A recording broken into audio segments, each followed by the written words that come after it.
January 17th, 1940, Eastern European Front. A frozen dawn breaks over a battlefield buried deep under snow and smoke. The temperature is unbearable, cold air cutting through metal, flesh and silence alike. The sky is dim, almost lifeless, as if even daylight refuses to fully reveal what happened here. In the distance, shattered armored columns stretch across the white landscape. Burnt-out tanks sit half-buried in snow, their silhouettes barely visible through drifting smoke. The ground is marked with deep tracks, now empty, leading into nowhere. No active gunfire remains, only the echo of what just happened. A sudden radio transmission breaks through static, unstable and fragmented. We lost contact. Entire divisions are gone. Then, silence again. Along the horizon, scattered soldiers retreat in disarray. There is no formation, no command structure, only survival instinct. Heavy equipment is abandoned where it fell, engines still warm, vehicles still burning, but no one remains to operate them. Something unusual is clear. This was not a normal retreat. This was a collapse. Within minutes, communication networks failed across multiple units. Command centers went blind one after another, unable to coordinate even basic movements. And in the middle of this confusion, a single idea begins to form, unspoken but unavoidable. How does an entire military system disappear so quickly, without warning? War is not always decided by strength. It is decided by timing, terrain, intelligence failure, and overconfidence. Across history, the battlefield has repeatedly proven one brutal truth. Even the most feared armies are not invincible. Their identity as unstoppable forces often collapses not over months or weeks, but in a matter of hours. Empires that once dominated continents have been broken by a single miscalculation. Armies equipped with superior weapons have found themselves trapped by conditions they never anticipated.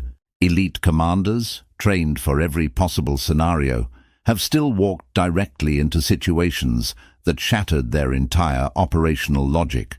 From ancient campaigns to modern mechanized warfare, history is filled with moments where military dominance did not fade gradually. It collapsed suddenly. Numbers failed to matter. Technology stopped providing advantage, and strategic confidence turned into irreversible misjudgment. What remains in these moments is not just defeat, it is confusion. A complete breakdown in understanding what is happening in real time. Orders stop making sense. Communication becomes fragmented, and the chain of command begins to fracture under pressure. This video is built around those exact moments. Moments where the most powerful military structures in the world did not just lose battles, they lost control of the battlefield itself. Each case you will see is not simply a historical defeat. It is a system failure. A collapse of strategy, psychology, and leadership happening simultaneously under extreme pressure. And when that system breaks, even the strongest army stops being an army. In every historical disaster, the pattern begins the same way. The stronger force does not believe defeat is possible. Before the first shot is fired, the outcome is already assumed inside command rooms, briefing halls, and armored headquarters. Intelligence reports begin to circulate, warnings of irregular enemy movement, unusual coordination, and unpredictable tactics. But instead of triggering caution, these reports are filtered through confidence and then quietly dismissed. Opponents are underestimated not because information is absent, but because belief overrides information. Commanders rely on certainty built from past victories. Experience becomes a shield, but also a blindfold. We have more men. We have better weapons. We have superior training. We have seen this before. Each statement strengthens a dangerous internal conclusion that the battlefield will behave exactly as expected. This is where the first fracture appears, not in armor, not in formation, But in perception, psychological arrogance begins to shape operational decisions. Enemy movements are interpreted through bias instead of analysis. Unconventional tactics are labeled as desperation rather than strategy. Weak signals of change are ignored because they do not fit established doctrine. Across history, armies walking directly into catastrophe share one identical belief: the enemy has already been defeated before the battle even begins. This illusion creates a false sense of control. It reduces uncertainty, it simplifies planning, and most dangerously, it removes urgency. Orders become slower. Reconnaissance becomes routine. Defensive preparations are reduced because resistance is considered temporary at best. But war does not reward certainty. It exploits it. And in this phase, quiet, confident and seemingly stable, the strongest armies in history unknowingly begin transforming into vulnerable targets. Not because their strength decreases, but because their awareness does. Then the first contact happens. Not a full-scale battle. Not the kind of engagement that commanders plan entire campaigns around. It is something far more dangerous, a rupture. On one sector of the front line, a flank that was considered stable suddenly begins to collapse. At first, it appears minor, just a temporary disruption in formation. But within minutes, the situation escalates beyond. Correction, a defensive line that was expected to hold for hours breaks in a fraction of that time. The speed of failure is not just unexpected, it is incomprehensible. Communication. Networks attempt to respond, but the reaction is already too slow. Orders are issued, revised and reissued again, yet they fail to reach the units in time. Radio channels become layered with overlapping transmissions, conflicting commands, distorted signals, unanswered calls. Panic spreads faster than any structured order. Commanders try to stabilize the situation from behind the lines. Reserve units are redirected. Countermeasures are deployed. Standard protocols are activated. But the battlefield no longer behaves according to those protocols. Something fundamental has changed. The enemy is not responding in a predictable pattern. There is no clear rhythm of attack and pause, no familiar pressure points, no conventional build-up.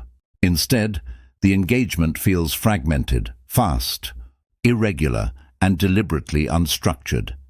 This is the first undeniable realization spreading across command levels. This is not a standard engagement. For the first time, confidence begins to degrade, not through defeat, but through confusion. Historical records from similar moments describe the same phenomenon across different wars and eras. Confusion under fire, loss of command structure, breakdown of coordinated response, sudden collapse of morale at localized points. But the most critical damage is not physical, it is psychological, because once this phase begins, perception itself starts to fail. Reports contradict each other. Situational awareness becomes unreliable. Even experienced commanders struggle to interpret what is actually unfolding in real time. And at ground level, among soldiers facing the uncertainty directly, a deeper shift begins to take hold. The belief in controlled victory starts to fade, not because defeat has fully arrived, but because, for the first time, it feels possible. Once the system begins to break, escalation does not follow a linear path. It accelerates. What starts as a localized setback quickly transforms into a chain reaction that spreads across the entire operational structure. A single compromised position forces a withdrawal. That withdrawal exposes adjacent units. Those units, now under unexpected pressure, begin to fall back as well. Within hours, what was once a stable front becomes a collapsing sequence of failures. Supply lines, previously considered secure, start to disintegrate under disrupted routes and blocked corridors. Ammunition and reinforcements that were scheduled to arrive on time begin to fall behind schedule or never arrive at all. Logistics, the backbone of sustained warfare, becomes unreliable under the strain of rapid battlefield change. Retreat, which should have been controlled and strategic, turns into disorder. Units lose synchronization with command. Movement becomes reactive instead of planned. Entire formations begin withdrawing without coordination, simply to avoid immediate destruction. And as this structural instability grows, the enemy begins to exploit every emerging weakness. Speed becomes a weapon, mobility becomes an advantage, coordination becomes precision. Pressure applied from multiple directions. Attacks no longer come from a single front. Pressure is applied simultaneously across different sectors, forcing continuous reaction without recovery time. Each defensive adjustment creates another exposed point elsewhere. Each hour intensifies the imbalance.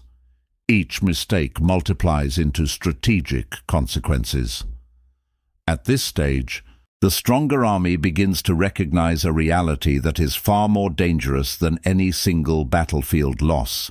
Their advantages no longer function as advantages. Heavy armored units, designed for dominance, become slow-moving targets in a rapidly shifting environment. Command structures, built for centralized control, become isolated pockets of limited awareness. Communication systems, once reliable, fragment under overload and disruption. Coordination does not slow down, it breaks entirely. Orders lose context. Units act independently not by design but by necessity. The battlefield transforms into disconnected fragments of engagement, where no single authority has full control over the situation. And this is where the psychological shift becomes irreversible, because defeat is no longer a possibility on the horizon. It is already unfolding in real time, not as a single catastrophic event, but as a continuous degradation of control. This phase marks the point where humiliation begins to take shape, not simply in terms of loss. It is already unfolding in real time, not as a single catastrophic event, but as a continuous degradation of control. This phase marks the point where humiliation begins to take shape, not simply in terms of losses, but in the visible collapse of structure, discipline, and expectation. An army that once believed in its superiority now finds itself reacting instead of commanding. And in war, that reversal is often the beginning of the end. Now the battlefield reaches total breakdown. What was once a structured war front begins to dissolve into fragmented zones of uncontrolled conflict. Entire divisions, previously holding strategic importance, find themselves isolated, surrounded, or neutralized within hours. The speed of collapse removes any possibility of organized resistance. Elite units, often considered the most reliable force in any military structure, fail to respond effectively under this pressure. Their training, doctrine, and equipment are designed for coordinated warfare, but coordination itself no longer exists. Across multiple historical scenarios, a recurring pattern emerges in this phase. Armored formations destroyed before full deployment into combat zones, air superiority, lost in initial engagements due to disrupted coordination, fortified, positions abandoned without prolonged resistance once communication breaks down. The battlefield no longer rewards preparation. It rewards adaptability in chaos, and punishments are immediate. For those still relying on structured command systems, the psychological shock inside command structures becomes extreme high-level commanders, who only hours earlier were issuing confident strategic directives, begin to experience operational fragmentation. Orders become inconsistent. Communication between headquarters and frontline units breaks into conflicting instructions. Some units receive commands to advance. Others, at the same moment, are ordered to retreat. The result is not just confusion, it is systemic contradiction. And on the ground, Soldiers begin to experience the war in completely different realities, depending on which fragment of command they are still connected to. Some believe reinforcements are arriving. Others are already withdrawing. Many are left without any instruction at all. Meanwhile, the opposing force continues to exploit the collapse. With calculated precision, rapid encirclement operations close escape routes before they can be recognized. Targeted strikes disable remaining command centers and communication. Nodes. Logistical hubs are disrupted, preventing any attempt at regrouping or resupply. Each move is designed not just to defeat units, but to remove their ability to understand the battlefield itself. This is the peak moment of humiliation, not simply the loss of territory, equipment, or personnel, but the complete loss of battlefield control, a state where the original structure of the army no longer exists in any functional sense. Orders no longer produce action. Action no longer reflects strategy, and strategy no longer exists in a coherent form. In post-conflict accounts from soldiers and survivors, the same phrase appears repeatedly across different wars and eras. We were still armed, but no longer an army. That statement captures the essence of this phase more accurately than any tactical analysis, because at this point, the collapse is no longer physical. It is organizational, psychological, and absolute. And what remains on the battlefield is not resistance, but scattered remnants of a system that has already ceased to function as one. Once the structural integrity of an army collapses, the battlefield stops being defined by tactics or firepower. It becomes a psychological environment. Fear begins to spread faster than any physical advance by the enemy. It does not require orders, coordination, or visibility. It spreads silently through fragmented communication, broken sightings, and incomplete information. What soldiers see on one sector of the front is quickly distorted as it reaches another, and distortion in war is more dangerous than defeat. Units begin abandoning positions without direct engagement, not because they have been overwhelmed in combat, but because the expectation of survival collapses before contact even occurs. Positions that were meant to be held under any condition are quietly left behind, often without formal withdrawal orders. The command hierarchy, which once functioned as the backbone of military discipline, begins to dissolve in real time. Officers lose authority not through dismissal, but through irrelevance. Their instructions no longer reach the intended units, or if they do, they arrive too late to matter. Communication channels, already fragmented by earlier disruptions, fall completely silent in certain sectors, creating isolated pockets of uncertainty. Inside those pockets, no one is fully aware of the broader situation anymore. Morale collapses in parallel. It does not break in a single moment. It erodes, gradually at first, then rapidly, as each new piece of conflicting information reinforces the belief that control has been lost entirely. Soldiers begin to act independently, not out of strategy, but out of instinct, seeking safety rather than objectives. The strongest forces in history often did not lose because they were physically destroyed in direct confrontation. They lost because their internal psychological framework fractured before total destruction occurred. At this stage, the battlefield is still populated, weapons are still functional, equipment still exists, but the mental structure required to use them effectively has already collapsed, and that distinction defines the humiliation of this phase. An army that still exists in physical form, but no longer functions as a unified force, not defeated in a single decisive moment, but dissolved from within under the weight of fear, confusion, and loss of control.